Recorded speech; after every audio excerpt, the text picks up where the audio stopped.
Makanan pedas memang lezat dan membuat ketagihan, tapi ingat untuk tak mengkonsumsinya secara berlebihan. Bisa-bisa malah merusak kesehatan Anda. Agar tak keliru dalam mengartikan, cari tahu manfaat dan bahaya makanan pedas untuk kesehatan berikut ini.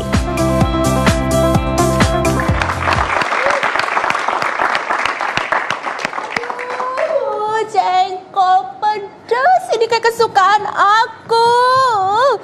Aku mau makan. Tar dulu. Itu kesukaan aku juga. Ini juga ada ikan balado. Angel Elga.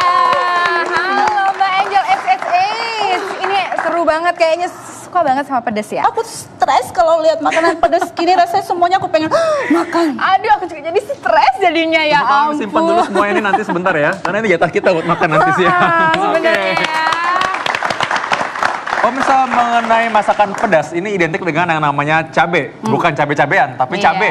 Bukan cabe-cabean ya Dr. Vito ya. Itu yang akan kita bahas dalam episode Ayo Hidup Sehat kali ini bersama saya Dr. Vito Damai dan juga rekan saya Dr. Renita Arlin. Aku udah coba dulu ya. Oh, ini namanya curi start nih namanya. Enak. Aku mau tanya dong. Tanya dong. Sebenarnya kalau makan pedas tuh bahaya nggak sih? Nah, kita akan undang pakarnya untuk ini ya. Langsung Bagaimana, apakah mengenai makan sehat, makan cabai ini dihubungkan dengan makan pedas apa makan sehat? Ya, langsung aja Dr. Jolita Sorapsari, spesialis gizi klinik. Halo. Halo siang dokter. Nah, gini dokter, tadi nih pertanyaannya langsung dari Mbak Angel Elga. Dok, Gimana? aku kan orangnya suka banget makan pedas ya. Secara kan saya ada keturunan juga kayak Manado gitu ya. Jadi kalau misalnya pedas itu adalah kesukaan aku. Kalau aku makan tanpa pedas sepertinya kayak mulutnya kurang nyinyir gitu dok. Waduh. Jadi aku tuh harus makan pedas. Tapi pertanyaan aku nih dok, aku takut bahaya nggak sih sebenarnya kalau makan pedas gitu? Oke. Apakah mengurangi kecantikan saya? Apakah mengurangi perut saya nanti akan perih gitu dok? Oke, pada intinya sebetulnya makanan pedas sih aman untuk dikonsumsi sejauh memang kita tidak sensitif terhadap bumbu-bumbu ini gitu. Ya, jadi makanan pedas itu kan biasanya dia diolah dengan cabai, kemudian bisa juga ditambah dengan lada, kemudian bumbu-bumbu yang lain ditambah lagi jahe dan lain-lain. Nah, makanan-makanan pedas itu dia bisa menimbulkan menstimulasi reseptor di saluran cerna kita gitu. Jadi biasanya, di dalam cabai itu ada satu zat namanya capsaicin. Si capsaicin ini dia bisa menstimulasi reseptor di saluran cerna kita mulai dari lambung sampai ke itu saluran cerna bawah. bukannya namanya biji cabenya itu yang bahaya dok, yang ke nyangkut yang apa sih yang di dinding usus perut kita atau apa gitu. Nah, itu berarti berbicara tentang cabai ya dok ya. Nah, ini banyak sekali nih mitos-mitos mengenai cabai. Boleh kita bahas satu persatu. Dapat menyebabkan mati rasa pada hati, bukan ya? Ini cabai beneran. Dapat menyebabkan mati rasa. Ini mati rasa maksudnya gimana ya? Mungkin rasa pada hati atau tidak? Gimana mungkin karena saking pedasnya dia menimbulkan seperti rasa tajam gitu di mulut ya. Sehingga, atau rasa baal betul, gitu mulut sehingga gitu dia rasanya seperti mematikan sensasi rasa yang lain gitu. Nah, katanya itu ada bisa orang juga juga ya, Dok, patahannya yang pedas ya, bukan cabenya yang bikin pedas. Kayaknya cabenya kurang pedas kalau Cabai dapat menghentikan pendarahan. Oh ini mitos sih. Ini kalau ada luka bayangin kasih cabai. Aduh, pedihnya sangat luar biasa ya kalau kayak gitu. Itu sangat tidak dianjurkan ya dok ya? Tidak dianjurkan. Oke, selanjutnya masih ada juga nih mitos mengenai cabai. Nah, cabai jelas nggak bisa dipakai untuk cuci mata. Aduh, gimana pedes banget. Biji cabai yang telan bisa membuat usus buntu. Nah, iya. Ini sebetulnya juga mitos, tapi mungkin bisa dibahas di segmen selanjutnya ya tentang usus buntu. Ini mitos karena ya, banyak faktor kan, gitu. Ini kalau kayak gini mas semua orang Manado atau orang Padang makan cabai bisa usus buntu semua. Iya, prevalensi usus buntu di orang Manado dan Padang masih tinggi banget kayaknya. Lanjut. Kelihatannya kok enak ya cabai yang dimakan tadi barusan.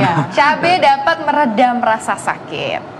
Ini kembali lagi seperti tadi yang pertama ya, menyebabkan rasa baal. Mungkin karena sensasinya dia yang terlalu tajam, jadi bisa seperti meredam rasa sakit. Tapi ini sebetulnya banyak sekali faktor yang terlibat. Gitu. Jadi maksudnya saking pedesnya, makan cabai jadi lupa kali sama rasa sakit. Jadi mati rasa ya. Iya, jadi mati rasa. Baik, selanjutnya, cabai dapat menurunkan kolesterol. Nah, ini juga mitos. Menurunkan ya, kolesterol itu banyak sekali faktornya. Mulai dari modifikasi gaya hidup, ya, dari pengaturan makan sampai ke aktivitas fisik. Jadi tidak karena cabai menurunkan kolesterol. Oke, jadi tidak ada hubungannya, Dokter Vito. Lanjut. cabe membuat penikmatnya ketagihan. Ini contohnya. Ini benar banget. Ini benar karena ya seseorang yang Cabai memang itu sama kayak kayak sama saya shopping itu biar ketagihan. Waduh. Oke, terus dok. Ini cabai sama shopping sama ya? Tapi ini benar ya dok ya, ini benar karena memang seseorang yang terbiasa dengan terbiasa dengan sensasi yang tajam, rasa pedas, biasanya memang dia akan nagih. Iya, di sini siapa nih penonton yang kalau makan harus ada cabe? Ada malu-malu ya. gitu, Ada kayak malu-malu gitu. Kita juga senang. Lanjut, konsumsi cabai bagi ibu hamil dapat sebabkan persalinan prematur. Ini juga mitos ya. Mitos ya, persalinan Dok? prematur itu sebagian besar disebabkan oleh faktor infeksi di masa kehamilan gitu kan. Jadi ini tidak ada hubungannya. Ada satu lagi sebenarnya katanya yang lucu nih, dititip sama orang kru yang bicara katanya bahwa katanya kalau anaknya makan cabai, ibu hamil makan cabai, anaknya kepalanya botak katanya. Karena kepanasan dalam mungkin ya. Iya, kepanasan di dalam jadinya rambutnya rontok. Benar kan? Nggak ada hubungannya. Nggak ada hubungannya ya dok ya, tidak ada hubungannya. Kalau menyusui, misalnya ibunya menyusui, terus ibunya makan pedas, gitu bisa anaknya juga kepedesan nggak dok? Sebetulnya secara umum kan tidak ada larangan untuk makan makanan tertentu untuk ibu hamil. Jadi makan itu kan dianggap sebagai suatu kenikmatan juga untuk ibu hamil dan menyusui. Namun ada memang bayi-bayi yang dia lebih sensitif terhadap rasa pedas dari cabai ini, gitu. Jadi dikhawatirkan kalau ibunya makan pedas terlalu banyak, bayinya itu bisa rewel, kolik, gitu. Nah, ini ada lagi nih dok, cabai bisa bantu bakar lemak untuk turunkan berat badan. Kalau kayak gini saya tiap hari makan cabai aja. Ini justru penelitiannya dia hasilnya tidak konsisten. Ada satu penelitian yang bilang memang dia bisa menurunkan nafsu makan sehingga dapat menurunkan obesitas. Tapi ada penelitian juga yang dia justru karena rasa cabai itu kan enak, pedas tuh enak. Akhirnya orang cenderung lebih nambah untuk makan. Mungkin karena kepedesan keringetan, jadi sambil makan keringetan dok. Ya. Tapi sebenarnya bisa sih kalau makan cabai aja nggak makan apa-apa, mungkin jadi kurus juga nanti. Oke. Sekarang kita bahas makanan pedas sekarang nih. Makan pedas itu menyebabkan jerawat. Tapi dokter Arlin makan pedas suka mulus-mulus aja kulitnya. Terima kasih dokter Tito, tumben. Ini Mbak Angela juga mulus-mulus aja kulitnya. Gimana? Iya, jadi sebetulnya ini juga termasuk mitos. Jadi sebetulnya yang menyebabkan jerawat atau berhubungan dengan timbulnya jerawat pada seseorang, kalau makanannya itu justru yang berminyak seperti itu. Tapi kalau pedas enggak, tergantung kondisi setiap orang. Gitu. Emang biasanya kalau makanan pedas itu temennya emang minyak. Betul. Yes, pecinta pedas aman. Oh, ya, aman. Pas dulu dong. Aman. Oke. Abis ini kita gitu ya. Abis ini. Oke. Menyebabkan lidah sariawan kalau makan pedas itu katanya. Iya, penyebab sariawan itu banyak sekali. Kekurangan zat gizi macam-macam dari mulai vitamin B, vitamin C. Jadi tidak karena makan pedas. Bukan karena makanan pedas. Ya. Oke, selanjutnya.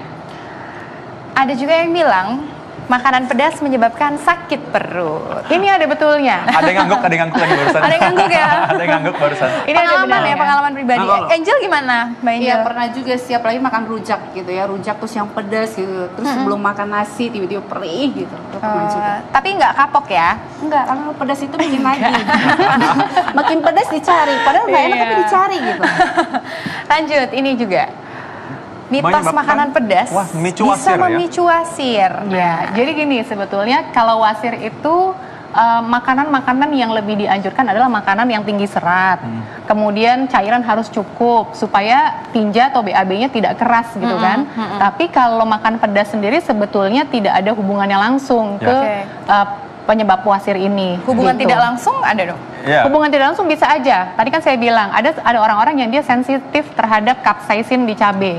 Jadi untuk orang-orang yang sensitif seperti itu dia bisa timbul reaksi mulai dari nyeri perut, kemudian kembung, sampai BAB-nya lebih cair biasanya. Oh, berarti memang bener ya, ada orang-orang yang memang nggak bisa makan makanan pedas tuh kadang-kadang kita suka, kenapa sih nggak kuat banget deh gitu ya. Padahal sebenarnya memang berarti orang-orang itu yang sensitif ya dok ya. Oke. Nah ini ada lagi, ASI terasa pedas apabila ibu makan makanan pedas yang tadi ya. Iya. Oke. Jadi memang ada beberapa yang sensitif ya bayi-bayi ya. Makan pedas sih sama ini ya kayak orang melahirkan ya. Udah tahu sakit tapi nagih ibunya hamil lagi. Makan pedas udah tahu pedas. Makan lagi.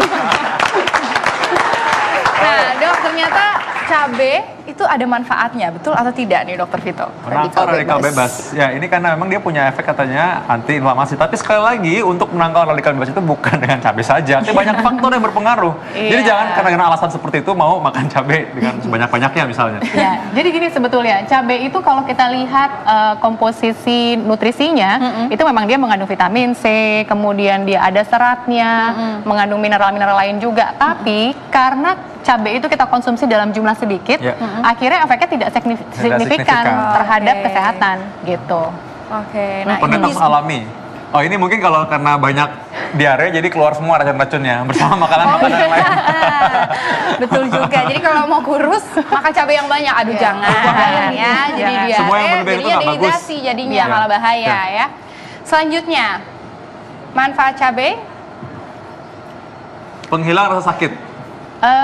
Ini enggak ya? Ini berkaitan dengan mitos tadi ya. Jadi enggak. Mitos juga ya. Oke. Selanjutnya antibiotik. Nah, ini satu hal yang mungkin harus diluruskan sebenarnya nih. Iya nih Dok. Ya, cabai sebagai antibiotik. Iya, sebetulnya memang ada beberapa penelitian sih yang dia bilang sebagai antiseptik, maaf bukan antibiotik gitu. Tapi sekali lagi kita mengkonsumsi cabai kan hanya jumlah sedikit, yang efeknya tidak akan signifikan. Gitu. Jadi harus banyak dong makan cabai. Nah itu dia tadi itu kalau misalkan cabai itu dipengin antibiotiknya jumlahnya harus signifikan sekali dan itu jadinya kecil gitu benefitnya ya dibanding merangsang otak mengeluarkan endorfin. Oh ini kalau taruh di mata mungkin. Mungkin benar ya. Ini mungkin benar ya. Tapi ini ada benar Vito karena kan kita micu kita senang kan. Kalau memang kita suka makanan-makanan pedas ya kita akan merasa nyaman dan senang karena efek ini. Oke. Nah ini ternyata cabai itu sudah bisa banyak sekali ini ya produk-produk olahannya. Dari mulai ini udah ada cabai hijau ya kan. Terus ada lagi bisa dibikin jengkol, terus ada balado, terus tunggu, ada juga Mbak Angel jangan dimakan, ini punya saya ya. Terus ada juga ini diolah menjadi bubuk cabai. Nah ini kadang nih Dok, ada orang-orang yang takut makan ini karena makanan pedas ini katanya bisa nyangkut kalau misalnya kita udah punya ulkus di dalam lambung. Nah itu gimana Dok? Iya sudah punya luka di dalam lambung. Apakah dia bisa nyangkut di ulkus? Nanti mungkin Dokter Ari Fariel yang bisa jawab ya untuk segmen berikutnya. Tapi yang pasti makanan-makanan pedas ini dia akan memicu nyeri perut lagi. Jadi untuk pada orang-orang yang memang sudah, apalagi sudah ada ulkus, ulkus tuh itu Mbak kayak apa? Kita bilangnya apa? Luka di lambung. Luka menganga, itu tidak dianjurkan. Gitu. Mbak Angel tetap masih akan mengkonsumsi makanan pedas? Buat saya sih hari ini keren banget edukasinya. Jadi tadi kalau misalnya aku takut makan pedas, ternyata pedas itu juga ada yang menguntungkan, ada yang merugikan, tergantung bagaimana kita konsumsinya Dok ya. Betul. Makasih ya Dok, saya tahu jadinya. Semua yang berlebihan pastinya nggak bagus. Tapi dalam taraf yang wajar ini boleh-boleh aja. Dan malah memang enak sih makan cabai. Aku juga suka. Jadi kesimpulannya Dok, aman? Kesimpulannya aman dikonsumsi, tapi kembali lagi ke diri kita masing-masing. Apakah kita termasuk yang sensitif terhadap bumbu-bumbu dan juga cabai yang menimbulkan rasa pedas dan tajam ini?